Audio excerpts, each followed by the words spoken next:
Justamente para conversar sobre este tema nos encontramos en vivo. Gracias por atendernos, doctor Avelino Guillén, ex fiscal supremo adjunto y que también formó parte, además, del equipo técnico de Perú Libre. Buenas noches, doctor Guillén. Buenas noches, muchas gracias por la invitación. Han pasado, doctor Guillén, ya 24 horas y aún no sabemos por qué no hay un pronunciamiento oficial por parte de la dimisión al presidente. Lo cierto es que se ha generado un clima de inestabilidad, de zozobra, en razón de que en el Ejecutivo, al parecer, no tienen clara cuál es el procedimiento a seguir en relación al cuestionamiento que se ha formulado a un ministro, en este caso el ministro de Trabajo, el señor Maraví. Realmente lo que él sostiene es que él ha puesto su cargo a disposición. Esa figura jurídica no existe. El artículo 122 de la Constitución es muy clara, ¿no? Los ministros permanentemente, desde que juramentan hasta que cesan, tienen su cargo a disposición del presidente de la República. Entonces lo que él ha invocado ayer es una mentira, es un engaño, está sorprendiendo a la opinión pública, señalando que está poniendo su cargo a disposición cuando esa figura realmente no existe. Y esto ha generado una situación de incertidumbre, de tal manera que en la actualidad yo puedo ser categórico en señalar que no existe ningún pedido, ninguna solicitud para que el presidente resuelva si le renueva o no la confianza al señor Maraví. Esto es una burla a la opinión pública porque el presidente del Consejo de Ministros, el señor Bellido, dio a entender que el ministro de Trabajo había renunciado. Así es.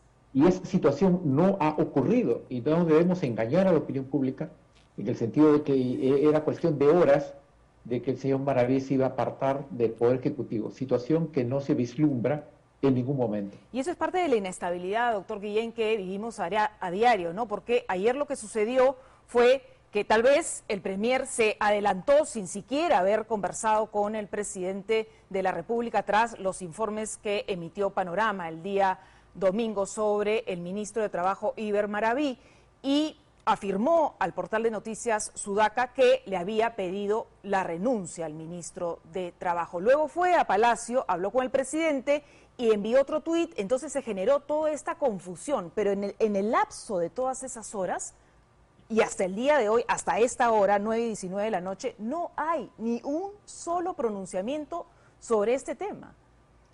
Sí, la situación es como si nada hubiera ocurrido. Así es. Es como si el señor Maraví no hubiera presentado ningún tipo de documento, porque la figura que él invoca no existe jurídicamente. Y en consecuencia el presidente Castillo no está obligado a pronunciarse sobre eso. La remoción que establece la Constitución solamente está a cargo del presidente de la República con acuerdo con el presidente del Consejo de Ministros.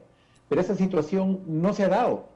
En consecuencia, el señor Maraví sigue siendo ministro de Estado en el despacho de Trabajo.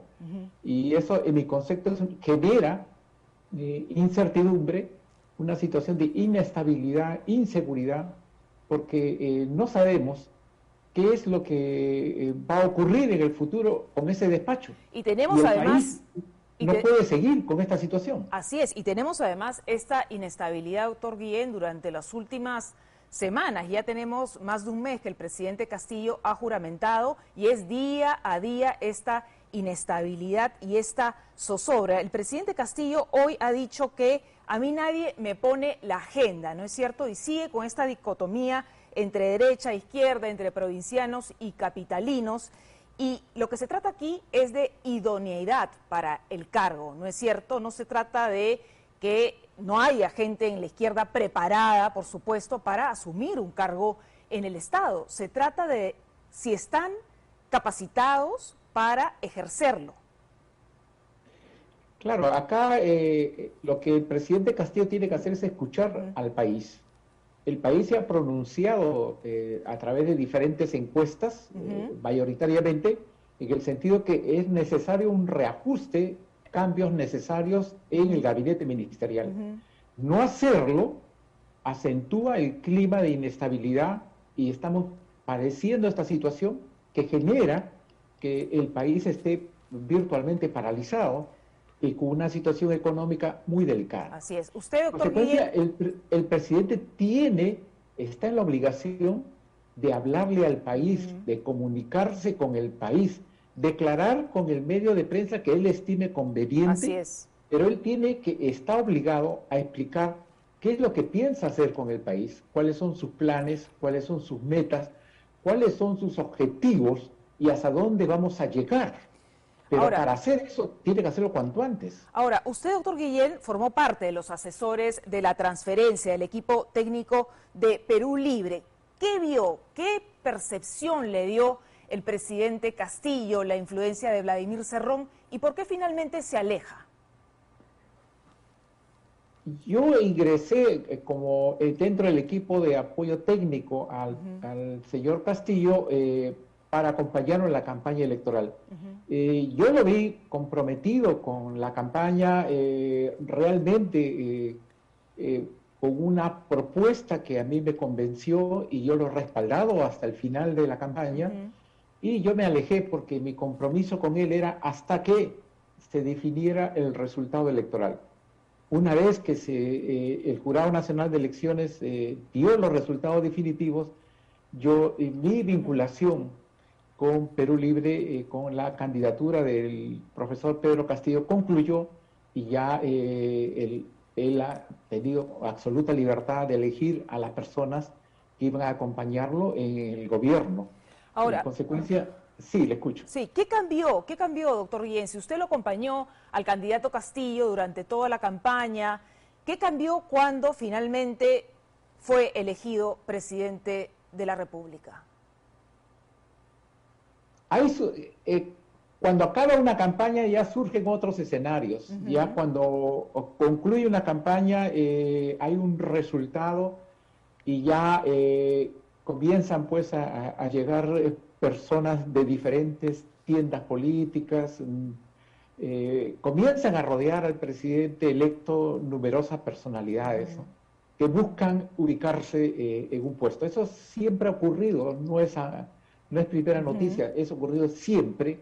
Hay gente que está esperando quién resulta elegido para ir a tocarle la puerta, ¿no? Y a mí no me gusta. Yo no persigo cargos en la función pública.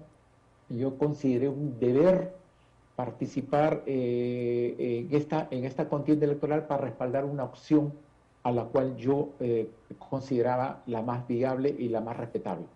Ahora, y yo no me arrepiento de ello. Entonces, yo me reafirmo en una posición de defensa de la democracia y por eso que yo respaldé al profesor Castillo.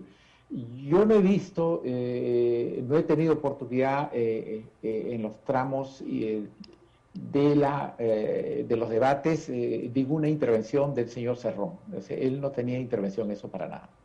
Ahora, ¿por qué nombra a Guido Bellido como premier a pesar de todos los cuestionamientos que tiene hoy, además, esta grave denuncia de violencia por parte de la congresista Patricia Chirinos? ¿Por qué lo defiende tanto? ¿Por qué lo mantiene en el cargo si ya se sabían además los antecedentes del señor Bellido con sus declaraciones homofóbicas, misóginas y machistas?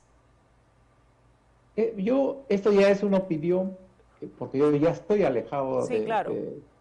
Es debido a una errónea lectura de la situación, ¿no? Ellos consideran que conformar un gabinete de confrontación, de choque, es lo más positivo para ellos. Consideran que atizar, incentivar una confrontación con el Congreso de la República le puede redituar beneficios de carácter político. Pero eso no es, para mí es una lectura equivocada, porque el Perú Libre no ha sido elegido con una abrumadora mayoría, ha sido un triunfo ajustado. Y entonces lo que más bien él ha debido hacer es convocar un gabinete de unidad nacional. Que es lo que además él prometió, ¿no es cierto? Llamar a todas las tiendas políticas, atender puentes, hablar con todos, pero finalmente esa promesa se la llevó el viento. Por eso es que yo lo respaldé, porque mi convocatoria y mi presencia era una muestra, un ejemplo de que él se estaba abriendo hacia otras alternativas. Y entonces, para mí es un error tener un criterio partidarizado, ideológico muy acentuado en un gabinete que tiene graves cuestionamientos. Y eso de buscar que el Congreso tenga una colisión muy fuerte con el Ejecutivo, me parece que eso es equivocado, porque lo que va a llevar es una situación de permanente enfrentamiento con el Congreso, y eso ya la población está muy cansada. Así es. La gente quiere soluciones inmediatas a graves problemas, problemas de la pandemia, problemas de salud pública, problemas de trabajo, de empleo, graves problemas que requieren que todos nosotros trabajemos juntos. Además, para solucionar esto. El costo político es muy alto, doctor Guillén, y también el costo para la izquierda, ¿no es cierto? Porque esta era una propuesta de izquierda que se supone iba a cambiar la política, pero lo que vemos es más de lo mismo. Vemos, por ejemplo, a Verónica Mendoza respaldando a un premier cuestionado como Bellido.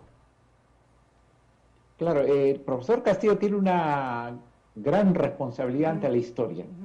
Él tiene la responsabilidad de hacer hacer cambios en el país, pero en democracia.